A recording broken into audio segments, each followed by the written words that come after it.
I look at the kids today and how accepting they are, how brilliant they are. I mean, the things that kids can comprehend and understand at a young age. And I know we can always think that, like, well, yeah, all this bad stuff that they're understanding these high-level concepts. They are understanding how to be good people at a very, very young age. And you know, there is nothing but brightness when I think about the kids that my kids are friends with, and the students at my school, and what they're and what they're learning, and what the conversations they're able to have with each other, and their care for each other. And you know, there's a bright future, and it's all held within our youth. Yeah, this process.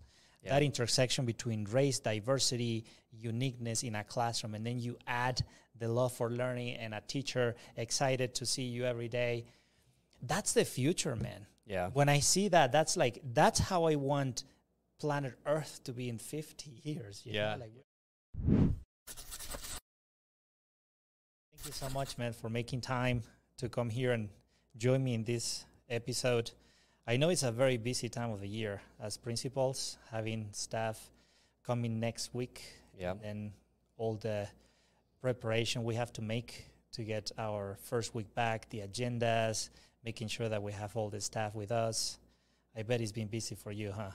Absolutely, absolutely. Although, you know, it does feel good that this year we feel like we can cut and paste a few of the things rather than having to recreate everything for day one coming into this school year. But definitely, and, you know, this is really where you feel that team. You know, you feel I've got a great assistant principal and our office team, and we're my leadership team, and really lean on them a lot at this point, just to be ready to go for teachers, because that really helps get us off to a great start, because, you know, everybody's anxious, not in a bad way, but everybody's anxious when we start the school year, whether it's us as leaders coming back that first week for Leadership Week.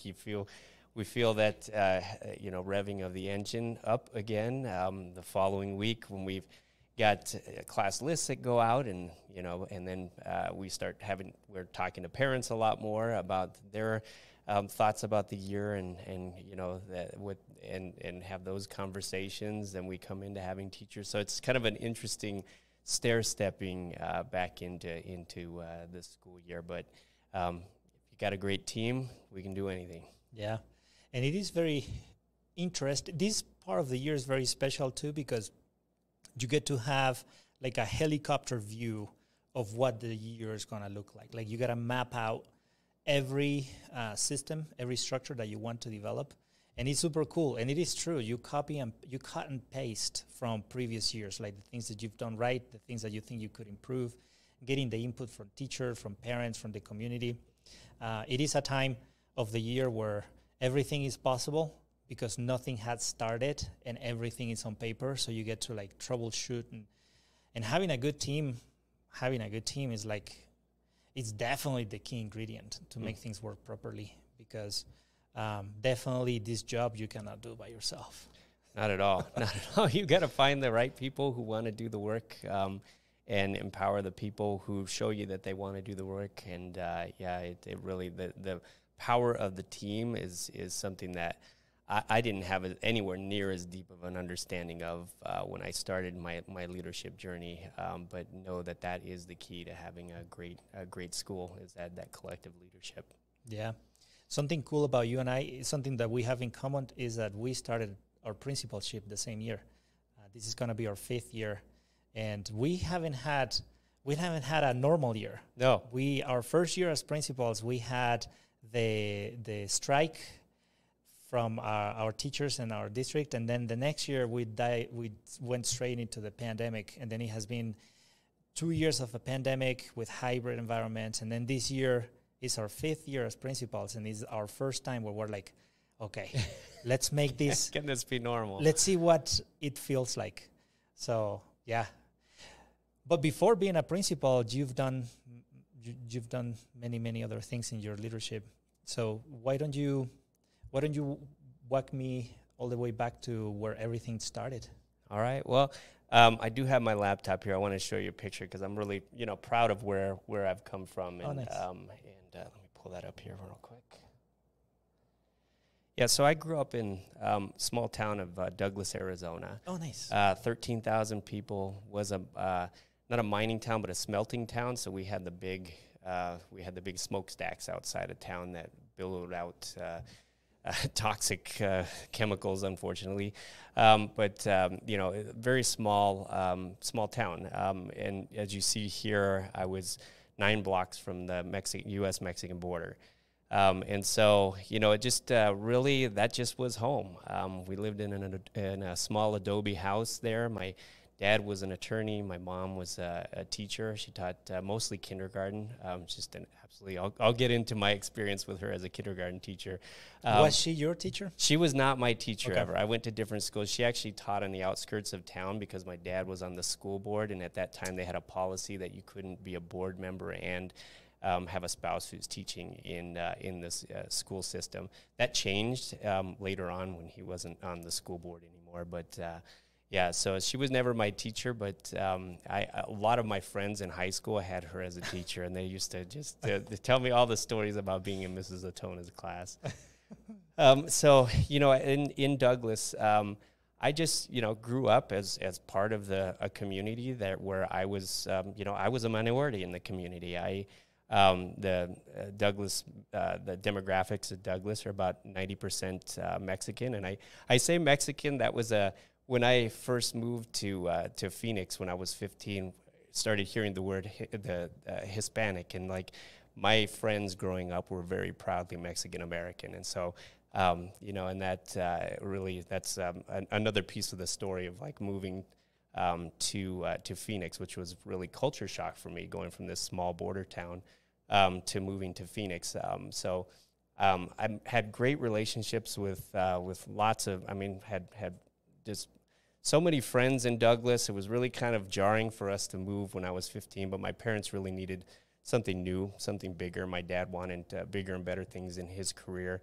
And we ended up moving to Phoenix, which was really, really culture shock for me because, for one thing, the schools in Douglas would probably be considered to be failing schools by our metrics today. But that doesn't mean that there wasn't a lot of great things going on in those schools. And there was, lots of great friendships, lots of, good teachers along the way.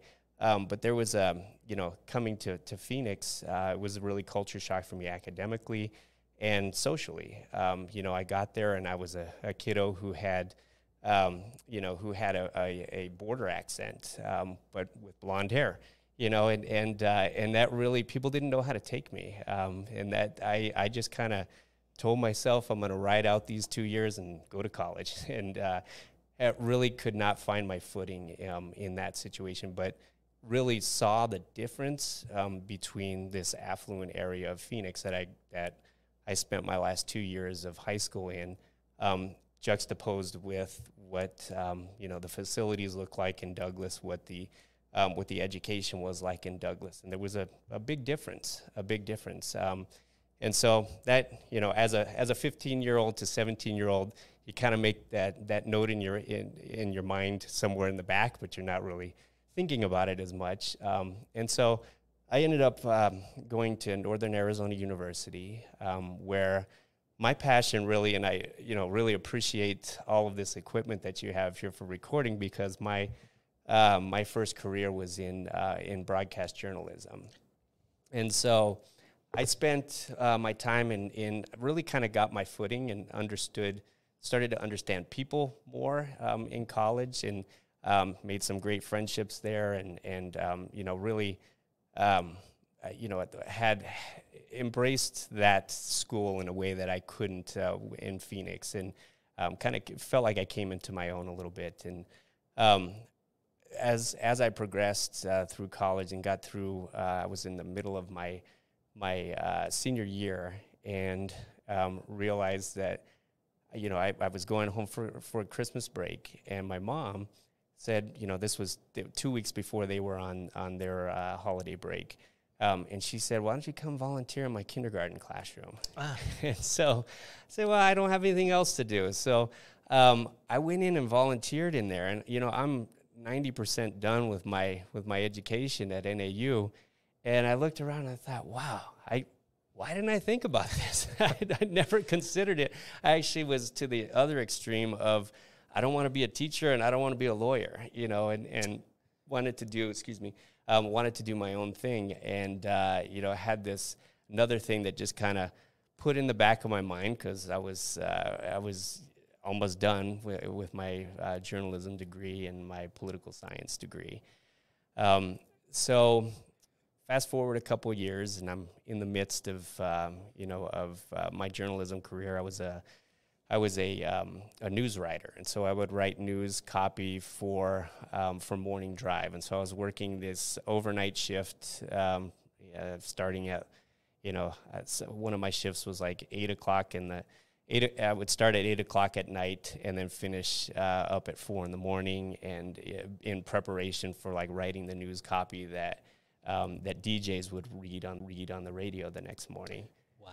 Yeah, it was pretty interesting, and the timing of it was, I got into it with that political science background as well, and thinking that I'm going to be covering politics, I'm going to be at City Hall, like reporting on things, and instead I'm reporting on, the Princess Di tragedy, Giovanni Versace, like all of these kind of, I don't want to diminish the impact by saying tabloidish, but like they were approached journalistically that way, stories, and it was a struggle for me, because I thought I was going to get into that business and really do something good and impactful for the world, and instead I was reporting on a lot of stories, the Lewinsky scandal, all those kinds of stories that were that just took over the media at that time. So those events were around the early 2000s or late 90s? Late 90s, late yeah. 90s? Yeah. And by that time, you were already in Arizona.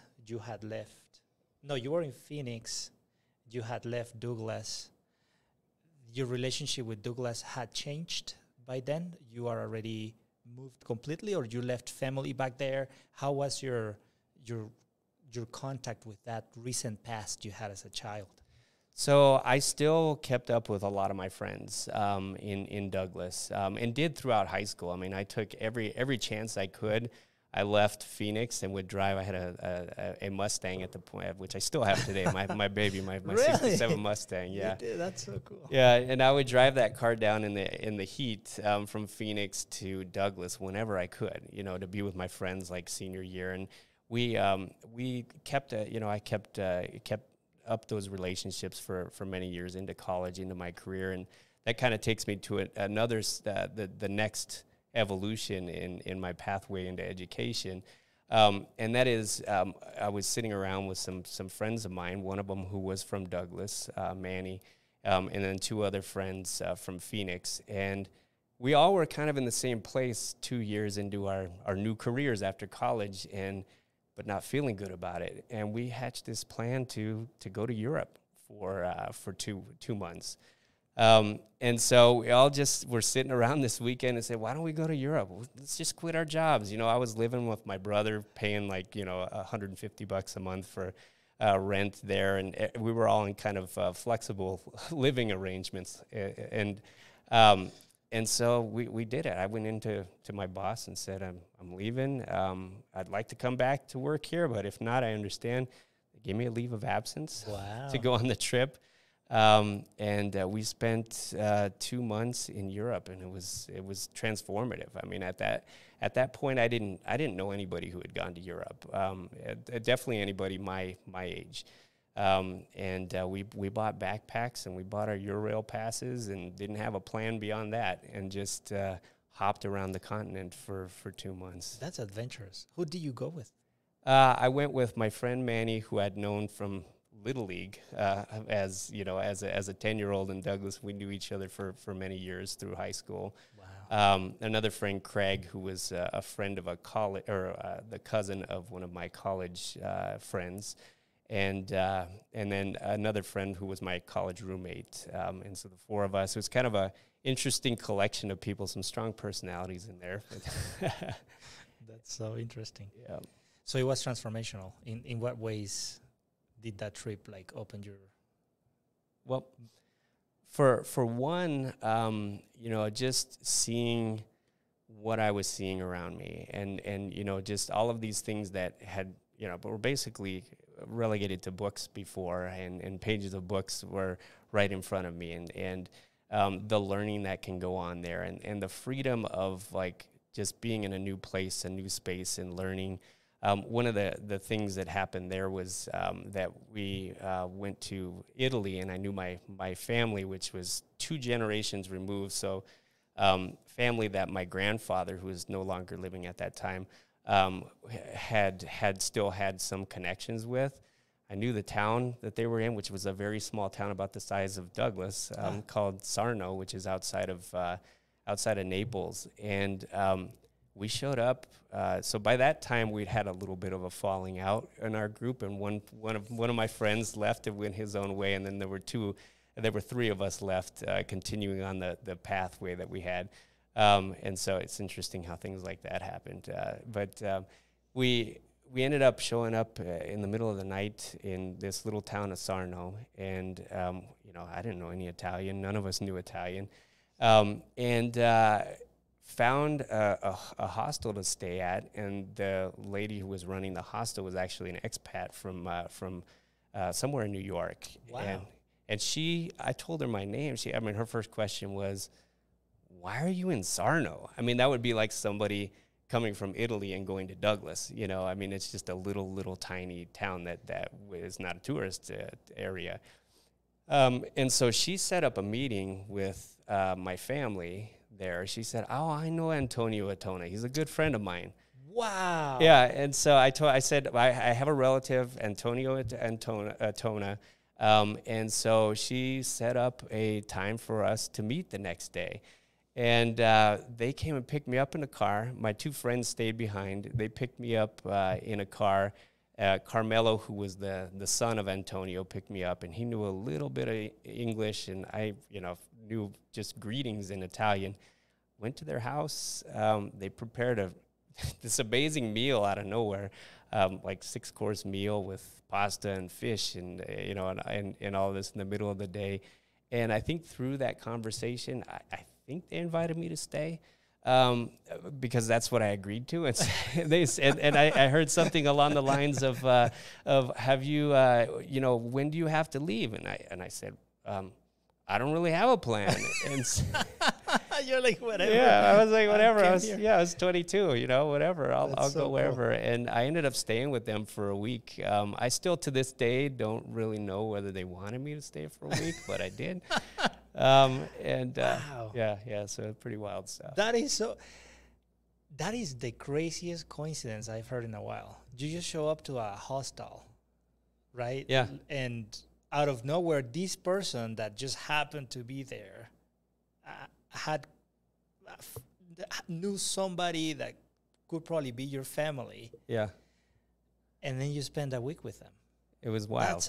That's just, I don't know, man. How do you explain that kind of I don't know. process? Yeah. Serendipity, I guess, or something. It's, it was pretty amazing. And, you know, I got to do some cool stuff. Like, I mean, I went out with my cousin 4 times removed, or whatever the relation is, you know, and we went out on the town in Sarno. I felt like I really got to experience the life, you know, what their life was there, which was just so great, rather than being a tourist, just going to tourist attractions.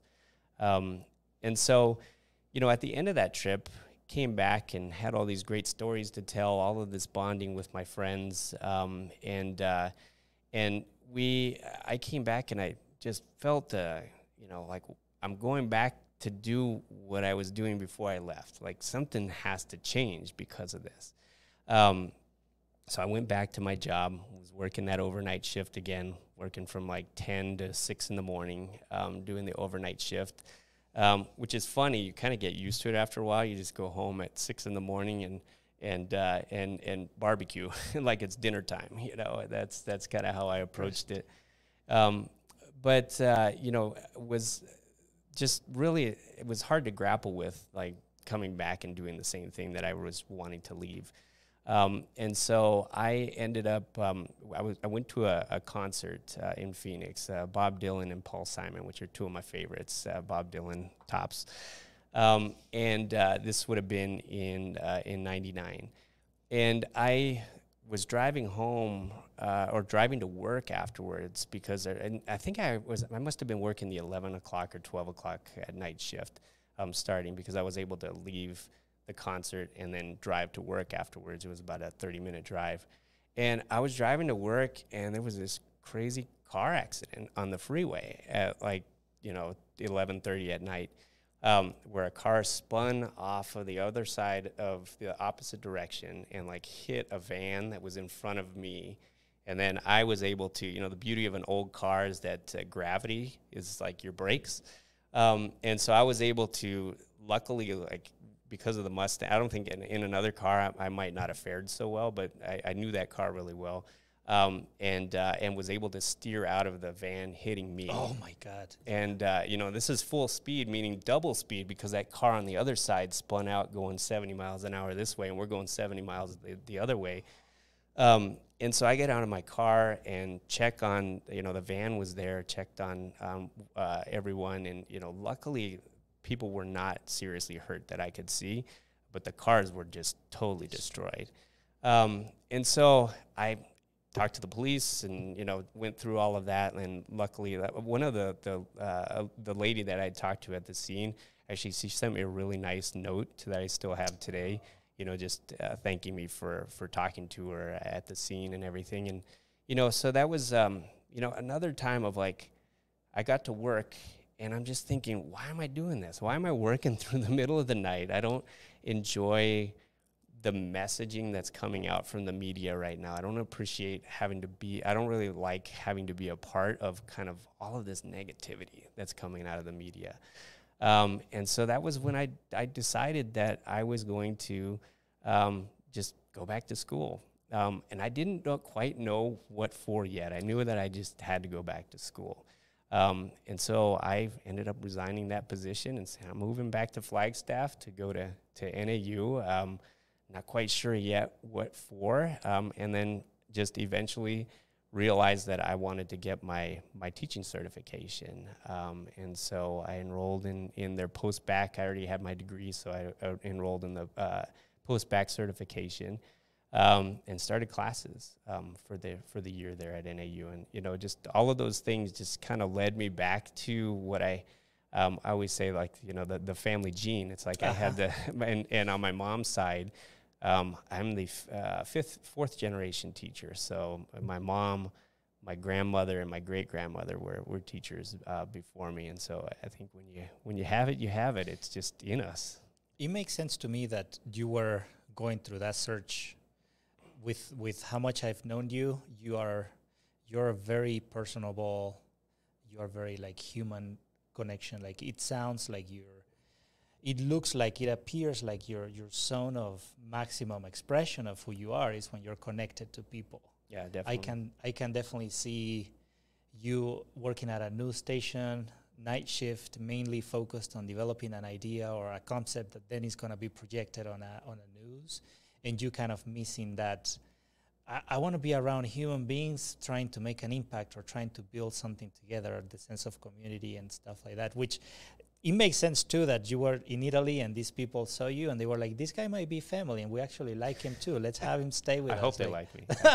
We'll find out. Yeah. But it does make sense. And it's kind of cool that because I assume you were in your 20s still, and you were able to be honest with yourself and be like, I actually think I am built for something else, something better or something different. Maybe you didn't know it was better, but you definitely knew that you were missing something you didn't have back then. So you went back to college. Yeah, definitely. And it was something missing. I just felt like I needed to be a positive contributor to the world and writing radio news copy and having to, write catchy leads for things. And it just wasn't what I thought it would be. And so, yeah, and through that schooling, this is where we get to my mom. As at the end of my time at NAU, I had all my coursework done. I was ready to student teach. I was going to stay in Flagstaff and student teach there. And, Arizona at that time and still and just like the rest of the country, has a teacher shortage going on. And this was in 99 and 2000. And the teacher shortage, led the legislature to think creatively about getting people into the classrooms. And so I was able to get emergency certified at that time because I had all the coursework and a degree. So that was the requirement. But I didn't have my student teaching. But I thought, I've got a mentor here. My mom is going to be teaching right next door. I took a kindergarten job in her school. The thing is about mentors is like, it's great to have a good mentor, but it also really highlights how far away you are from their skill set. I just remember those I say those poor kids had me as their kindergarten teacher because it was, I took the job 2 weeks into the school year. So there had been people going in and out teaching this class, for the first 2 weeks. And I just remember there was an office door an office in between our rooms. And so my mom was teaching on the other side and you can see through, there were windows. And you can see from my room to her classroom. And I remember just looking at my classroom and it's like, it felt like Kindergarten Cop, the scene where he's like, the kids are running around and he's tied to the chair by the kids. And I looked over at my mom and she's playing her guitar and singing to the kids and there's a bird on her shoulder and rainbow on top of her. And I'm like, wow, I feel like I'm going to be a good teacher, but I don't know if kindergarten's made for me. I'm made for kindergarten. What's your mom's name? Lee. Lee? Yeah, Lee Atonna. Shout out to you, Mom. Thank you for getting this guy to be one of the most amazing teachers, I bet. Yeah, well, she did. You don't, and that's another thing that you don't lodge in there of like how much what you see growing up really is hardwired in you, and seeing her dedication to teaching and her joy of teaching and her constant reinventing herself as a teacher throughout. I mean, I remember her speaking just so highly of this brand new curriculum that she was using the second to last year of her teaching career and saying like, I have never had kids prepared as readers for first grade like I do now. And, just thinking about that after 30 plus years of teaching, to just continually reinvent yourself and to grow is something that I really, really value from what she has taught me. Wow, that's amazing. So your mom was a big influence, and in a way, she was a role model to you with regards to what teaching should look like, what learning should look like, and it also looks like she also instilled in you that joy that goes attached to learning as well. Yeah. That's kind of what it is. Yeah, definitely. And that joy for learning, I mean, that's really, if I think about my, when I was teaching, I finally found my footing as a fifth grade teacher. I took a job my second year and was a fifth grade teacher. And, I kind of built a practice in there of like, guys, no matter what, if we might have a rough day. You might have a really rough day, but I used to have a bag of gummy bears that I would get at Costco, or it was called Price Club then before it was Costco. And it was like, no matter what our day looks like, we're going to leave on a high note every day. And I'd give every kiddo a gummy bear with it. I would throw it up in the air and they'd catch it or, something like that. But there was just always that thing of like, we got to always like re-level set each and every day because we got to come back in here ready to love learning. And, I really loved every minute of even in the kindergarten year. I mean, I still remember all those kids' names, and there were some good times. I just I had a lot to learn about being a great kindergarten teacher because it really takes a special person to be a great kindergarten teacher. I agree.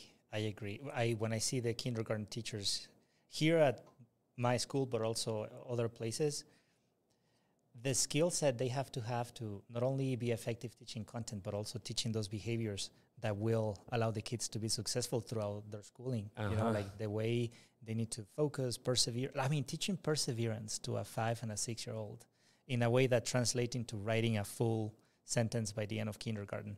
Like I agree with you, it takes a very special teacher to do that. And it's magical because that sets the foundation for the whole life. And also, sets the kids up for loving school, for having joy, for getting up excited to go to school. Like all those attitudes, I guess, that feeling towards schooling gets started with a kindergarten teacher. So it does. Yeah, I mean, it's a powerful role to have in a school building, to be that first adult that the kids are going to learn how to. We have a teacher at U Park always says we're teaching kids how to do school, you know, and how to do school and how to love the learning.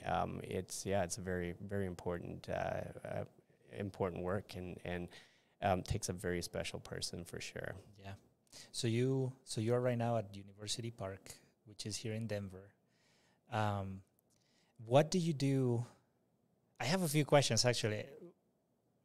The first one is, what do you do between teaching 5th grade in Arizona, right, to coming to Denver? And then I have another question about when you were a kiddo, but I want to hear a little bit about those years that went in between teaching 5th grade with your mom, right? She was still at your school? No, a different school. Yeah, totally different school district. Yeah, she was at a K2 school, and so I ended up going to a different district and for 5th grade. For 5th? Yeah. And then what happened? Then you moved out of 5th grade and... Yeah, so that was another thing. You know, I got into a rhythm where, you know, I loved everything about 5th grade, and even today I say, you know, those are my people. And I just really appreciate. I feel like it's the hidden gem within education. A lot of times people might be a little hesitant. I talk to people who are doing aspiring educators who are looking to student teach, and usually they want to teach the littles. I'm like, you should really try 5th grade. They're really cool people, but there's a little fear factor there sometimes with our 5th graders. But I really found my footing there, and taught 5th grade for the next 8 years, and really didn't want to do anything else. I was just, and I wasn't one who served on committees and did, anything outside. I was a coach, a soccer coach for a while. But really what drove me was I want to be the best for my 5th graders, every year. And I want to have these great conversations with kids and teach them. I used to think that, like, if I can teach you how to, be a great writer and how to talk about a variety of things to people, if you're ever at a party and need to, and you're 18 years old and you're needing to wow people, or you're in an interview, like, that's what I really wanted to instill in kids. And the writing piece really, I loved teaching writing. We used to, in Phoenix, there was a foundation for Cesar Chavez that had an essay writing contest every year, and I used to show my class Fight in the Fields, which is a really, really nicely done documentary. It's about 20-year-old documentary now, about Cesar Chavez. And then I would, part of our writing was, we're all going to enter this essay contest.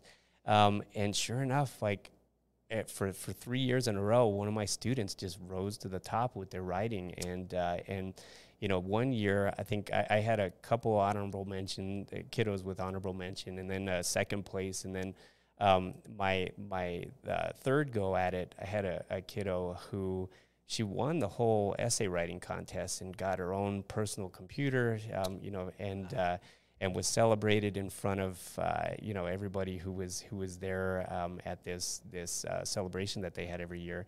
And so my thought there was, like, I gotta prepare you to get a job and to get into college. And, like, how are we gonna do that? You're gonna be a great writer, and you're gonna be able to talk to people. And so that really, and from that, like, kids used to write. Like, we would go through the writing process every week, and start to finish. I didn't have a lot of parameters on how kids were gonna write. I just said, you gotta get something to me by the end of the week. And we would start out with a rough draft, the writing process, but the outcome was different. And then I provided Fridays where we're all presenting our writing to the class. And we did that almost every week. Nice. And by the end of it, I mean, kids were writing plays. They were bringing things from home in order to dress up and write their own plays. They're writing these silly stories that refer back to their friends' silly stories that had been written before.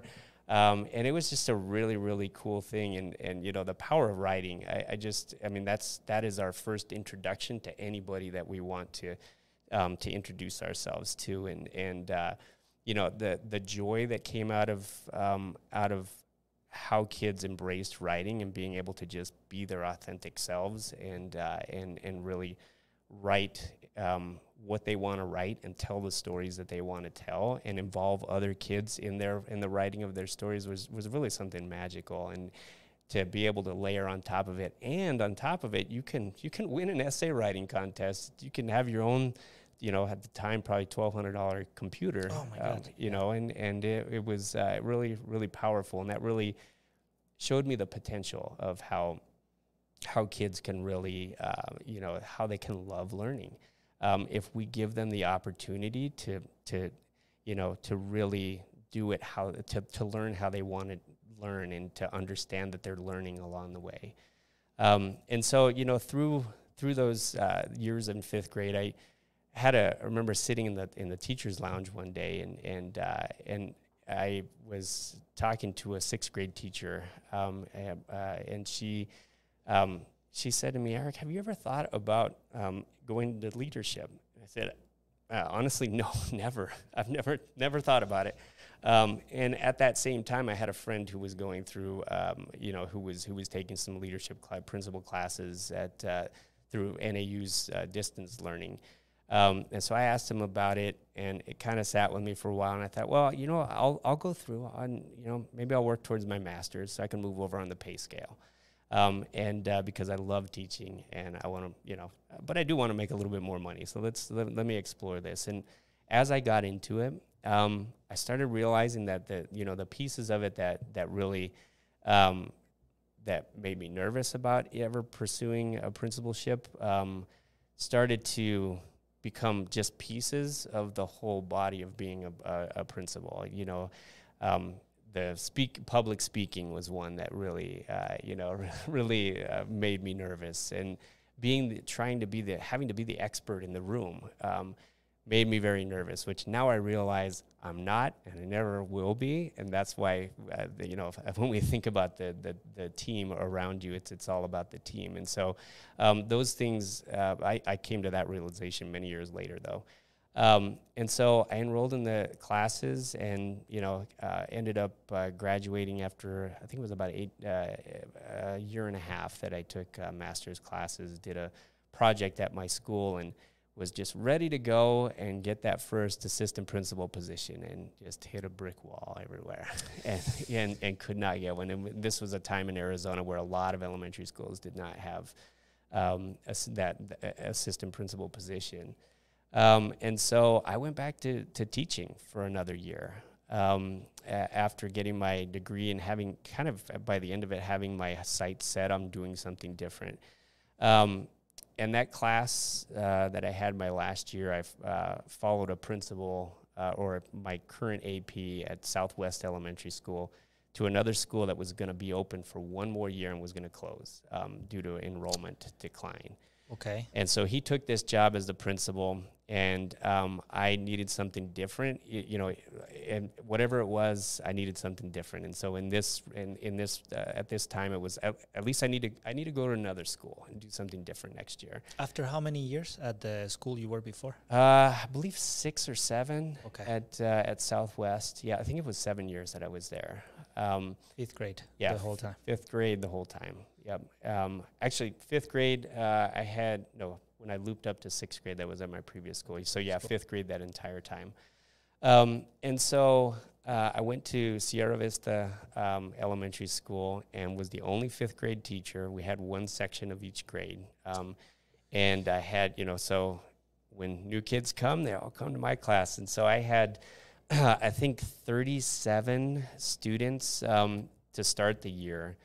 I had 9 students that came and 9 students that left. I think I ended up with like 35 or 37 students, but just a really high transiency rate throughout the school year. And I always am trying to, and always will be a proponent of small class sizes, no matter what. But Absolutely. that was just, for whatever reason, the group of kids and the way that things played out, it was a wonderful school year. Even though there were a lot of them were piled on top of each other, those kids did just some amazing things. And it was such a great year to teach. And I feel like that was, I needed that year, just to, as my kind of moving on into another role, and I'm really, really glad that I didn't get that AP job or anything right off the bat and had that year, because those kids, that's one of the pictures that's still hanging in my office, is that group of students, and I feel very fortunate to have been had been their teacher that year. And that's one of the most amazing things about being a teacher, is that you spend a year of your life with those kiddos, but then they will stay with you for the rest of your life in your memories. And those kids as well will remember you. There is at least one of those kids who are going to probably now talking about they had this amazing 6th grade teacher. Those memories you build that you're always forever grateful in the classroom are also those memories that you take with you when you become a principal. I assume by you keeping that picture still with you in your office or in your house, and it kind of is a continuous reminder of what it feels like to make an impact on the life of kids. So I assume that as you continue to just grow as a leader, you keep that in your mind. Yeah, absolutely. And there are those classes, I always tell, my teachers that my joke always is like, if you have, a really good year with a class that you absolutely loved, like, that's awesome. If you have 2 years in a row where it's like smooth sailing, this is so great, then, that is great. What else could you ask for? And if you have 3, you're probably not telling the truth, because we have those tough classes sometimes that make us better teachers. I mean, when we have to really think about like supporting students that are students that really, challenge us in different ways to become better educators, that's really where you grow. That's the other thing about teaching at the elementary level as opposed to teaching middle and high school, is that when you have a class and you have a class that is a little bit difficult, or you have children who are, for whatever reason, social, emotionally, or academically challenging, you are with them all day. So as a teacher, you'd really have to figure something out with your kids and with your school. In high school or middle school, if you are having a challenging class, well, you're going to be with them for probably 45 to 60 minutes, and then you rotate into other periods. So you kind of, as a high school teacher, in a way, you kind of postpone the challenge, because you kind of get a reset with a new set of kids. Yeah. But that is so true. If you are an elementary teacher and you have a group of students that turned out to be challenging, you got to be able to learn from it. And if you say that you have had 3 years in a row of everything beautiful and perfect, maybe you're not being truthful. I don't think so. That's true. Yeah, it is. And and that goes back into, like, how do we even in those difficult times? And I think I had a tough class my second to last year of teaching. And they were tough on everybody. And I remember having this understanding of like, well, I can't let them ever feel like I'm upset with them. I have to always be above whatever is happening. So like if they're not, if they're challenging me in different ways, then it's just a challenge.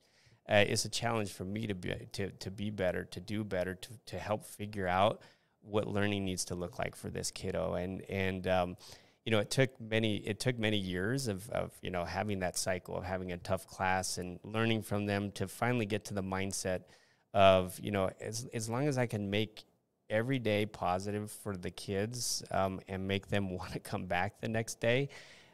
What happens from 8 to 3, there's going to be lots of things that happen during that time, and carrying it with us into the next day is not beneficial. We gotta love it, and we gotta love it the next day, and we gotta say, this is a new day, new challenges, and if I haven't reached a kiddo, then I need to figure out how to reach that kiddo. It's not on them complying with me and what I want them to do. It's really me having to find that third way. And I think once you figure that out as a teacher and realize that's the beauty, that's the art of teaching, is that it's not scripted. It's not something that you can say, okay, I've seen a kiddo like this before, so I'm going to do X, Y, and Z. It just doesn't work that way when you're working with people, little people especially. And, that embracing the challenges, I think, is like the greatest gift we can give to ourselves to really enjoy what we're doing. Yeah, I agree. I think making sure that we understand the kids we have and what their needs are in order to meet their needs, meet them where they are, is part of the art of teaching. Because what you said, we are working with little humans, and the younger you are, the less you know about the world. And that act of socializing in the classroom, that act of learning how to interact with other people in the classroom, how to respect and build a relationship with the adults, I mean, all that stuff is new. Yeah. Like when you look at a fourth grader, they've been alive for 8 years. They haven't experienced the world. Yeah, it's crazy when you think about it in those terms. I know. 8 years. That's it. Yeah. And unfortunately, many children, as you know very well, experience very dramatic and traumatic experiences that they bring with them to the classroom, and other kids are having a beautiful, happy life, and then they come together and they have to figure out how to interact in a way that's healthy and positive. So, yeah, I absolutely love that you're bringing that up, because you can also see the teachers who have figured that out. When you're in a classroom and you see the teacher that masterfully teaches students how to be independent, how to interact with each other, love and respect their environment, and then you also see the teachers that are in the process of learning those skills. So that's one of the privileges that we have as school leaders, is that we get to see the wide variety of teaching and learning that happens in school. Yeah, absolutely. Yeah, and thinking about, I think there's another layer to it as well of not being too hard on ourselves, as educators, and really knowing that if that student is continuing to struggle, the only thing that we can do is to try a new way with them and to help them out in a different way and to provide a different experience for them. And if it doesn't work, that shouldn't sit with us. What should sit with us is, what am I going to do next? What am I going to try next? And I think that's the beauty of education too, is to truly love it and for it to be at your core. You know that there is no such thing as it's a limitless toolbox. I mean, we're just continually adding to it. And if we feel like we've run out of the toolbox, we can't beat ourselves up about that. Then you got to ask somebody what another tool might be, and because there is something out there. And I think sometimes when we have those tough years, we start feeling like it's about us, and it really is not about us. It's about helping this learner figure out how to be the learner that they want to be, because they all want to be great learners. They all come to us eager to be in kindergarten and might have many, many years of frustration with math under their belts by the time they get to us in 4th or 5th grade. And that's not an indication of anybody doing anything wrong. It's just an indication that we need to find a third way. Like, let's figure this out for this kiddo, and there's always a way to figure it out. I mean, everybody has that teacher in their pathway that helped them figure it out. Always. That's so cool. It is clear to me that those experiences you had as a teacher were probably the ones that motivated you to move to school leadership. Yeah, definitely.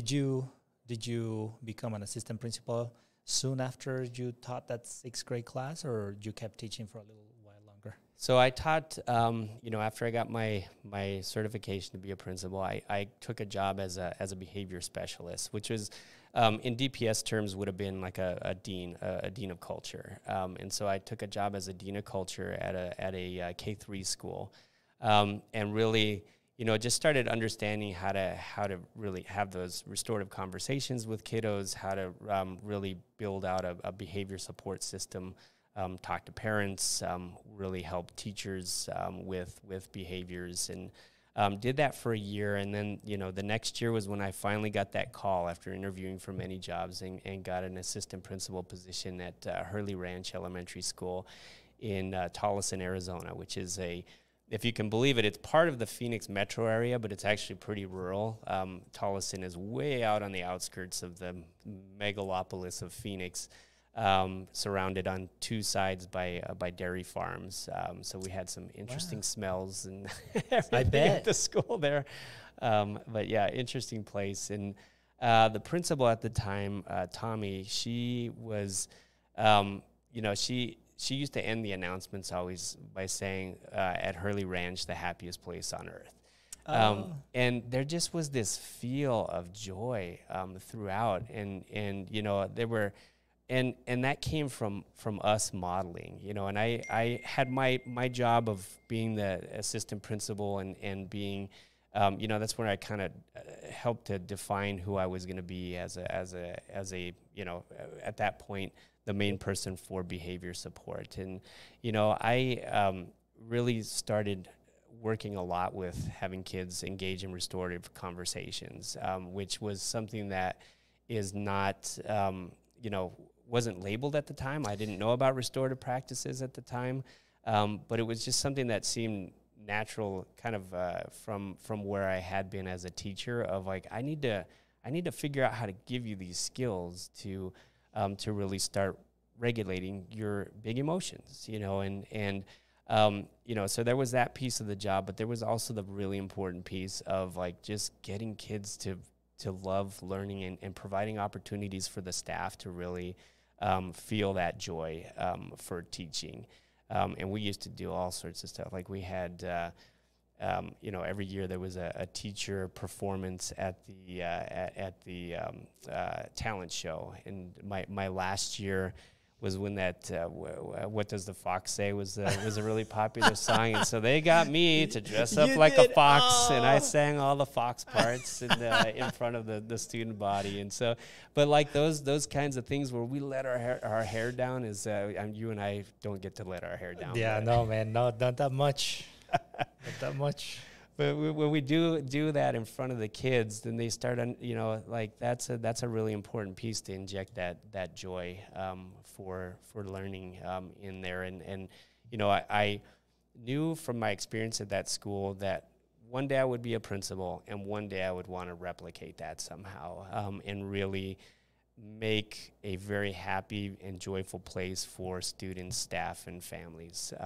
And so that's been a big piece of me evolving as a leader, because it kind of takes a while to I think as a principal to get yourself there too, because there are all these other influences of SPF and initiatives coming from the district, and all of these others, and which are all important pieces, and talking about data and all of those things. But it's so easy to lose sight of, we're talking about little people. Talking about little people who have come to us with their bags packed for kindergarten 2 weeks before the first day of kindergarten. And how do we not squash that? How do we and make it about numbers, and make it about production, and make it about all of these things that like we need to help our kids love learning, and we need to empower our teachers to embrace what they love about teaching, and to feel it, and to live it every day. And I think we're kind of that stopgap as principals to kind of stop the weight of the world that comes down on education right now at the door, and to provide that safe space for that love of learning. That is so true, and I don't know that I could say it better. Precisely because the reason why most teachers, and at least all the effective and distinguished and exceptional teachers we know, the reason why they do what they do is not because they want to get good scores on their teacher evaluation. That's laughable. Yeah. That is completely laughable for them. The main reason what they do is because they love the kiddos. They know that they are looking into the future as they see those kids develop. And we as principals too, when we are in the maximum expression of why we love what we do. We forget about the data and the spreadsheets. And I personally find myself the happiest when I'm outside on the playground doing a monkey bar challenge with my kids. I go out there and I'm like, okay, boys and girls, let's get on the monkey bars. Let's see how many laps we can do. Or when we, when a parent comes in and say, thank you for, taking care of my child, and I'm going through this particular situation at home, and my kids feels happy to be here, and I wouldn't have my kid anywhere else. Yeah. So that joy, that love for, I guess, for humanity, for just being a human being for each other, it's hard to measure. It's hard to quantify it on a color-coded spreadsheet. Mm-hmm. But also, as principals, we are managers, right? And we have to be responsible for the strategy we put in place, mm-hmm. and to prove that what we're doing is working for our kids. Yeah, that it's effective. That is effective, that is working. But truly, a school, the happiest place on earth is the happiest place because we are able to find that joy with each other. So it sounds like this principal was able to put that on you as an example for good leadership. Yeah, definitely. And something that had never been that ever present, at any of the schools that I taught at before. And, from there I took that with me as, and my daughter was born, middle of my second year there at Hurley Ranch. And, at that point, I think when they're really little, you don't really project on or see them as students and and make that connection. But as we moved here to Denver, we decided to move from my wife and I decided we wanted to raise our kids here in Denver. And so I left that job at Hurley Ranch. It was really tough to do. I mean, I just remember sitting around at meetings at the end, and it just really hit me, because it was just such a wonderful place to work. And I got but we knew we had to leave Arizona. A couple reasons. I mean, the heat is really tough. That's what I heard. I've never been there, but it appears to be. Yeah. 115 degrees is not uncommon there. There's that piece. It's really difficult to be an educator in Arizona, and I applaud all of my Arizona teachers for the work that they're doing, given the toxic political culture there. And that was another piece of to Colorado, and that has to do with the pay. I know we can do a lot better here in Colorado, but it's abysmal in Arizona. And I love the state itself, but unfortunately the politics has really turned on education there, making it a really tough place for all of the dedicated people that are teaching and doing great things for our kids, despite what's happening around them in that state. And so we moved here to Denver. Got my job at Swansea. Gilberto took a chance on me. Shout out to Gilberto. Yeah, and he paved the way for my family to come here to Denver and to recreate our life here. As an assistant principal, or as an assistant principal at Swansea? Okay, with Gilberto. Okay. Yep.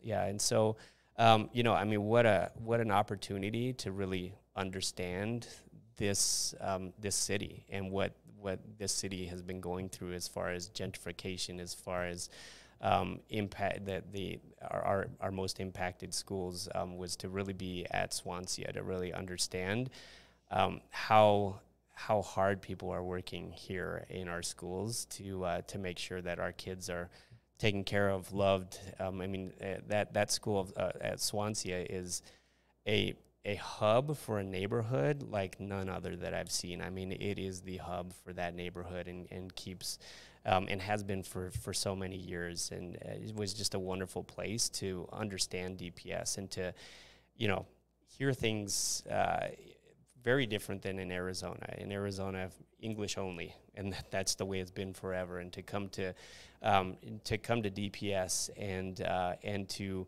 be shown a video as a new employee here, showing about all of the, the fight to get to the consent decree, and the understanding of the consent decree and all of the people that walked out of schools and fought for that in the 70s, would just blew my mind. And then to come to a school like Swansea where and hearing about the seal of biliteracy and understanding that language is viewed as an asset, as a superpower, instead of as a detriment, like it is in Arizona, unfortunately, and was just eye-opening. And I really knew, I really knew that I had found the right home and the right place for me to grow and learn as a leader in a place that was really, I know we have our ups and downs here at DPS, but I think no matter what, when it comes down to it, there's those core values for this to be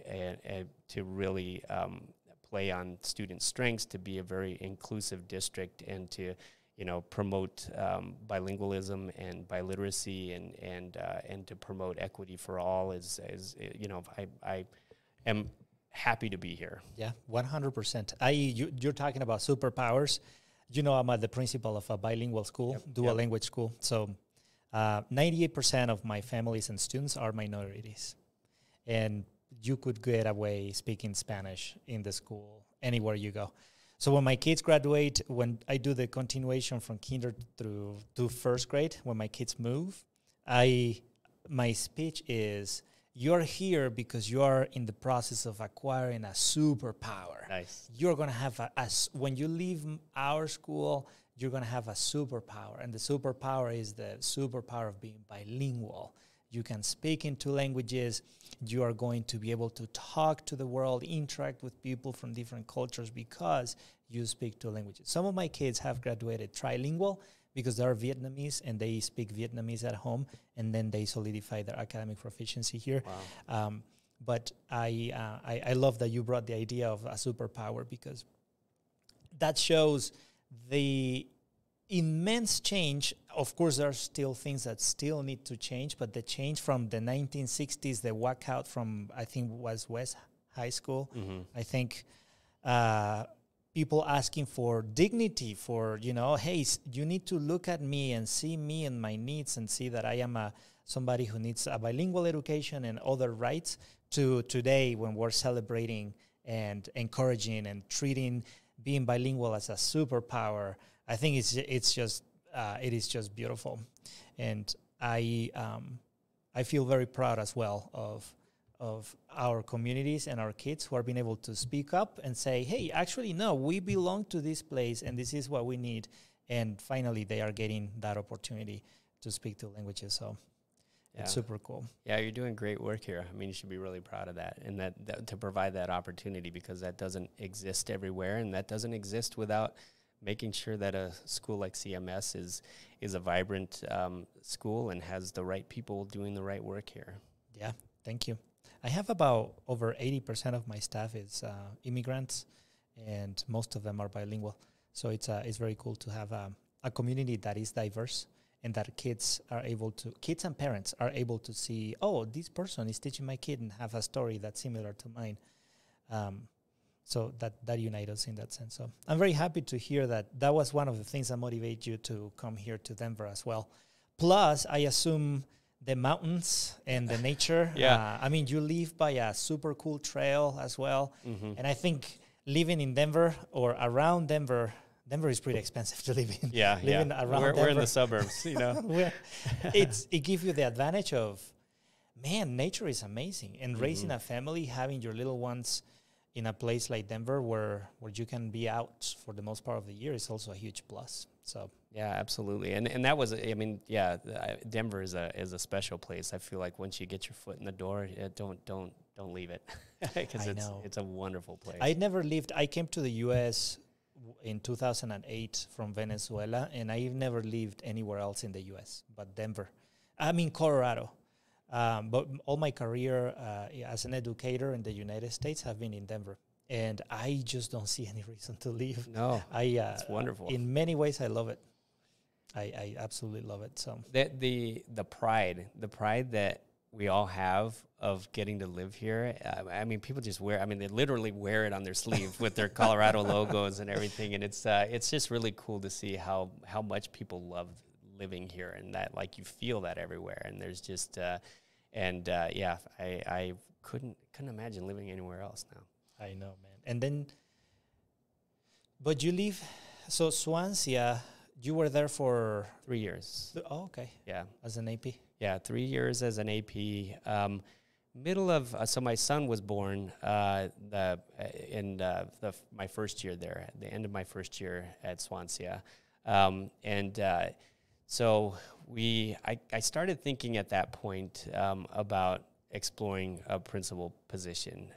And I hadn't at the beginning of year one. And I remember Gilberto asked me, one of our first meetings, he's like, so how long are you planning on staying? And I was like, I just started here. I don't know. I don't have a plan beyond this year. And so he said it in a more articulate way than that. But I started thinking at the end of that year that, maybe I will start exploring options for being a principal, and got into year two and I put feelers out a little bit. And year three was the year that I really just thought, I'm ready to do this, and I still had the fear of public speaking. I still, would see, how much of a vision you had, and I didn't feel confident in a lot of those areas, but I knew I was ready, but I knew that I was also still going to have to define myself as a leader as I went through the process of interviewing, and interviewed at one school, didn't get that position. I remember seeing the CMS opening and thinking, wow, that seems like a really great school, but knew that I couldn't be the right leader here because I'm not fluent in Spanish. And really had my sights set on staying in a Title I school. I mean, all of my schooling myself was primarily in Title I schools in Douglas. All of my teaching and leadership up until that point had been in Latino neighborhoods at Title I schools, and I never thought anything different. But was missing out on some positions because I was losing. There was a more qualified person who could connect with the community because language is such an important piece of that, and kind of realized at that point that I know that I want to make the next step, but it might be in a different school than I had thought about before. And my IS at the time, Lee Cooper, really talked to me about, like, there's opportunities in every building to make a huge difference for kids. So don't think about where you have been before in very impacted schools. Like, think about how you can impact the kids who aren't being seen at those schools. And so that's where I interviewed for University Park. One of the main reason why I decided to interview for U Park was I found out that there was an AN center there. And we had opened an AN center at Swansea my second year.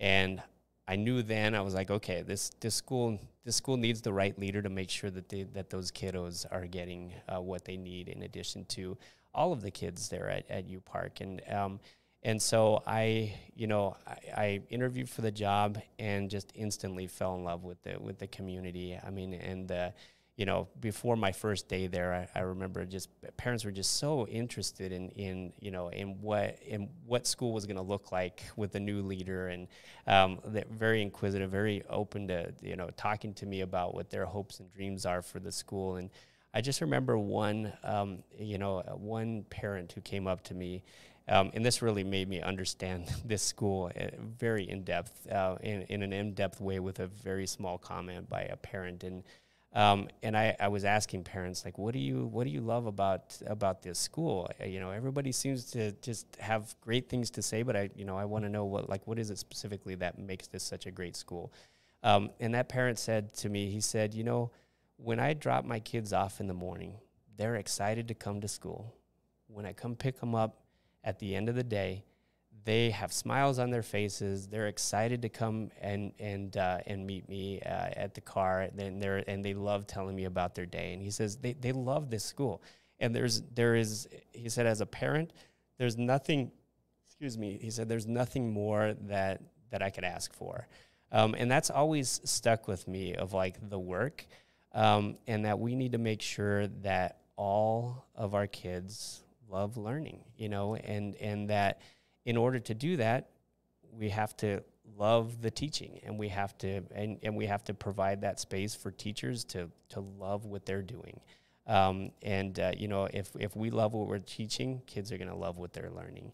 And so, I feel like the work that we're doing at U Park, I just have this phenomenal staff, and, just lots of great people that are very, very dedicated to kids. And, I feel like it's really my job to really empower them to reinvent themselves, to try new things, to be the best teacher for themselves and for their students. And so that's, kind of what, I really want to learn more about and to focus on is how do we make sure that we provide the space for teachers to love what they're doing every day, and how do we help them, how do we, how do we bring that joy to students each and every day, even on the hard days, even when things are coming down on us, even, when Valentine's Day falls on a Monday, even those times, how do we inject the joy into what we're doing every day, or Halloween falling on a Monday, all of those things, how do we keep that at the forefront of the work, while at the same time making sure that we're doing everything that we do for our students so that they're successful in life. Man, that is so powerful. When I think of equity, and when I think of dignity, and when I think of education as a human right, the word joy is always in the background. Like the word enjoyment, love for learning is always lurking on the background, because I think the only things, or the things that we can do to perfections, or the things that we can do in life that make us find purpose, are the things that we enjoy. Mm-hmm. And learning is always behind the process of becoming good at something. So when kids and teachers are engaged in the learning process through the spirit of enjoyment, it's like a spontaneous way of making things flow and happen. Mm-hmm. When you see, and I would love to ask you, how many times or what it looks like to have a joyful learning environment at your school. Because the way I see it here is, I always see a common trend with my teachers. When learning is happening and everybody's loving it and everybody's having fun and there is purposeful tasks and activities, my teachers always are like, oh my gosh, time is over. I didn't know that time just flew by this fast.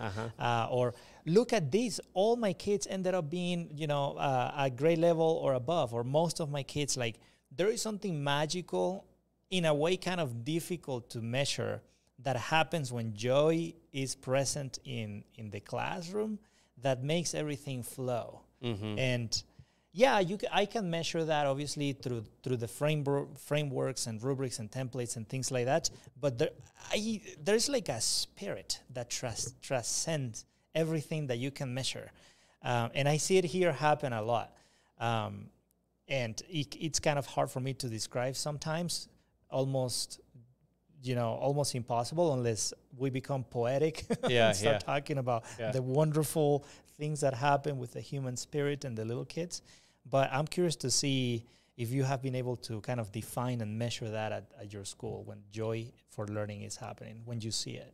Measuring's hard, like you said. It is hard to measure. But I think, how we show up every day and those conversations, and I think once we see teachers sharing with each other those successes, I think, one of the things that I think is just inherent in every DDI meeting or PLC or, whatever form it takes, is that it's very easy for a teacher who's being really successful with students to dial away from talking about it because the other two might be struggling on that day. And I think when that joy comes out, like, we're all, first of all, taking a collective approach to it, and we're starting to share all of those positive things that are happening in the class, not as a, like, see what's happening here and it's not happening there, but in a collective way of, like, look at these great things that are happening. And I think when that joy is present, I think it starts seeping out everywhere, where, all of a sudden the the bowl of owl tickets is just filling up, you know, and I've got owl tickets. That's what it is. Yeah, okay. yeah. That's your shirt. That's Yeah. what it's Oh, okay. yeah. I don't know if you've noticed, but sorry about that. No worries. The wings are actually books. Oh, okay. Yeah. I don't it. know. I always want to find out who actually made this logo because I've never seen it before. I think it's exclusive to U Park, but yeah, I love it because it says so much. That's super creative. So you have the owl tickets in order to like PBIS, like positive behaviors intervention. Yeah, we have owl tickets that are aligned to our owl values, and so we use a different one each month. We have a different focus each month, and those are the kinds of things when we see those being passed out more often. When I get teachers being excited and sending me a picture of a student who had been struggling, and a picture of their work for the day, and that text is coming into me at 2 p.m, and I'm thinking, wow, that's cool. Like people are wanting to share all of those great things that are going on in their classroom. I think that's probably the best way that we can measure that kind of joy, and hearing our fifth graders. We had our fifth grade continuation, and so many of those fifth graders were talking about their first grade teacher and naming her by name and saying how excited they were to have her that school year. And that shows that joy that teacher brought to that student, or last year, our third graders just all of a sudden embracing cleaning up the cafeteria because they're just like, it's always messy when we come in here from the grade level before. No fault to my FM. He's an amazing guy, but that just happens between because there's a lot to go. I know. Kiddos all of a sudden just forming. We had a green team that kind of went away, which is our team that would really concentrate on recycling and doing all of these things to beautify our campus. It came out organically amongst our third graders last year, and they just would grab the mops and they start cleaning everything and picking up stuff out on the playground, and like those kinds of things that that comes from the teachers empowering those kids to take on responsibility and jobs in the classroom, and then it bleeds into when they're in the cafeteria and out on the playground, and that good things are happening when you see that kind of that kind of initiative coming from kids, and they're loving something that we wouldn't expect them to love. Yeah, that ownership, like this is my school, this is my home, this is my space, this is my family, my community, and that reflects into that spirit of joy and sense of belonging. That sense of belonging is so important. Mm-hmm. It's a great indicator of joy and loving your place. Yeah, definitely. I was wondering. So now you're working with your elementary school kids, and you are leading, your school in your fifth year, and you have been a school leader. So this is your fifth year as a principal, 3 years as an AP. So 6 years as an AP. So yeah, this is year 11. Year 11 as a school leader. Year 11 as a school leader. Yep. Through those 11 years as a school leader, what attributes or what things do you see or have you been able to learn? What are the elements that make a good school leader? I think number one is listening. I mean, I think one of the greatest compliment, and that goes back to what we were talking about before, of that fear initially of getting into leadership, and then making the jump from AP to principal, of feeling like you have to be the expert in the room. And I assume all of us jump into it that way, feeling like we gotta, people ask you, what's your vision? You're all of a sudden leading everything, and you feel like you have to have all the answers. And I think once you flip the script on that and realize that, everyone who's in the school building is doing a different piece of the work, and they're the expert at those different pieces of what's going on in the school, and bringing them in and realize and having the comfort and of yourself of like, I will bring the right people together to help me make the best decision possible for the school. And so that comes from listening.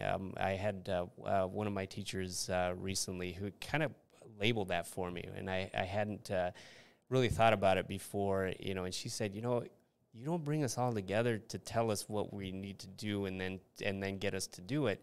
She said, you actually bring us together to listen. And, you know, part of me says, yeah, and sometimes I feel like I'm bringing people in saying, help, I don't know what to do here. But I'm glad it comes across as a positive. But it, you know, I think that listening is key. And that's at all levels. I mean, it's listening to parents. You know, right now we have a K1 combo class, and you know, that's different and new, but a necessity given our enrollment and what we want to do with class sizes. And so I have, you know, I have lots of parents that I have had 30-minute conversations on the phone with, listening to their concerns and then talking, you know, helping them understand like what we're doing and why it's, you know, it'll be a positive experience. But, you know, the key there comes from, you got to listen first, figure out what people want to, you know, and I mean, listening, I think is the key. And I think showing that passion too, which that's been something that my executive coach, Tom, who I've worked with for a few years, he's always put at the forefront of like being your authentic self, and really showing those bumps and bruises when you need to, but always, you know, just be who you are around people, and being that authentic self is very important. I think we feel like we got to put the uniform on with the tie and your principal, but you know, we're human too, and showing people that is not going to make them feel like you're not a good leader. It's gonna humanize you. Absolutely. It sounds like you are sharing the attributes that make a good leader are attributes that do not represent the traditional way of being a principal, because historically, principals are like this person who's at the desk in the main office that choose the kids who misbehave because they come to the office, and it looks like you're bringing like a very human side to leadership. Like, hey, I'm a human being like you. I care about what you have to say. I will listen to you. I will pay attention to your suggestions. We'll collaborate. We will make this work together. And to me, that's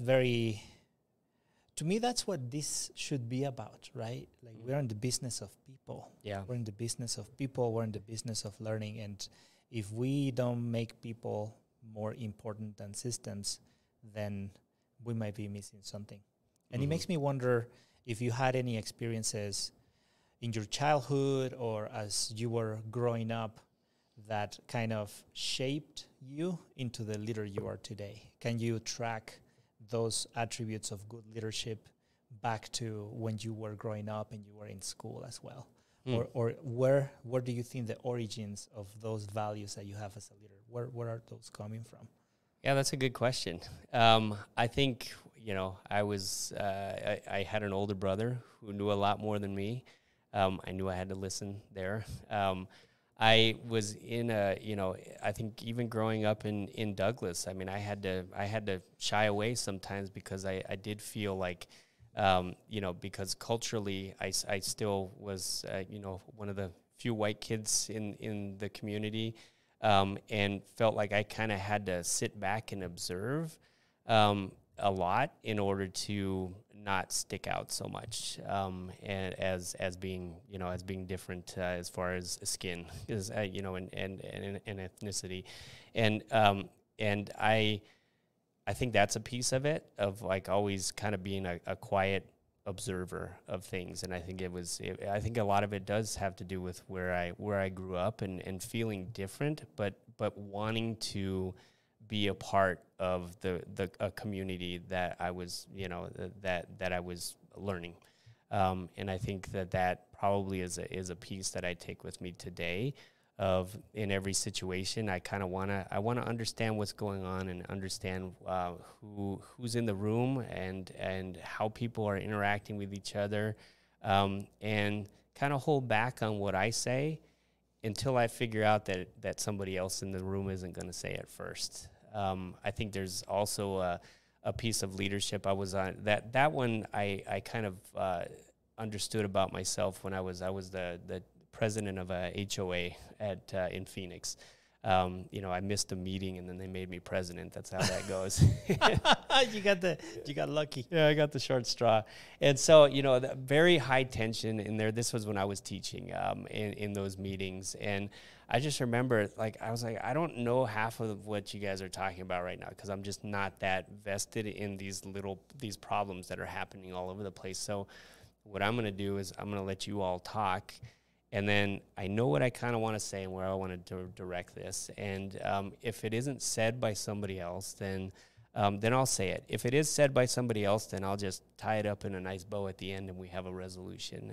And so I think that was a piece, too, in my adult life that helped me better understand how to really work with people, especially people who are very passionate about what they're talking about in that kind of setting, but being the leader, but really leading as a, more of a facilitator than somebody by directive, but also being ready with what I know, probably should be the outcome, ready to insert that if it doesn't happen organically.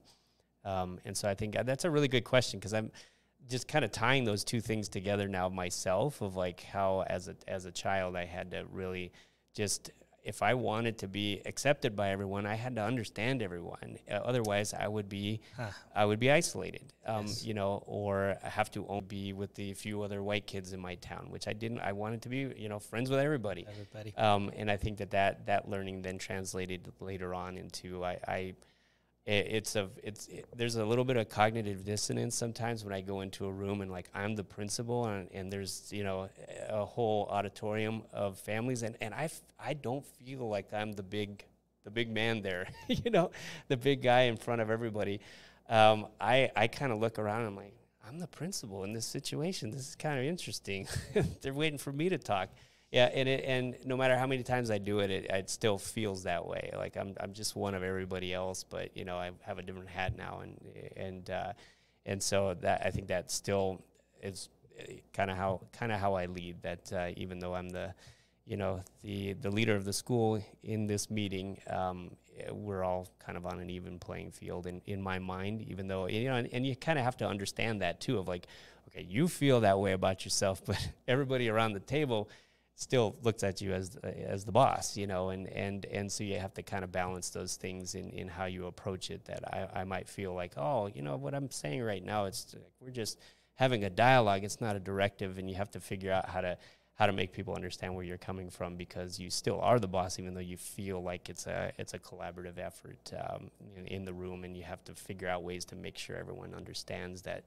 No, really, we're this is a collaborative effort. Right now we're wanting to problem solve together, which I think by my staff, I hope that they understand that. And I think that's the way a lot of our meetings and things play out is that we're here to problem solve and to figure things out together collectively. There are many positive things about behaving that way as a leader, because that's an invitation for everybody who has something to say it, and to create the space for them to feel heard. I really appreciate that, because as a principal myself as well, listening is one of the greatest attributes that I try to have as a leader. I think when you listen, you're giving the other person the gift of your attention. Mm-hmm. And that's a very pricey gift for people, especially when you're a principal and you're doing 1 million things.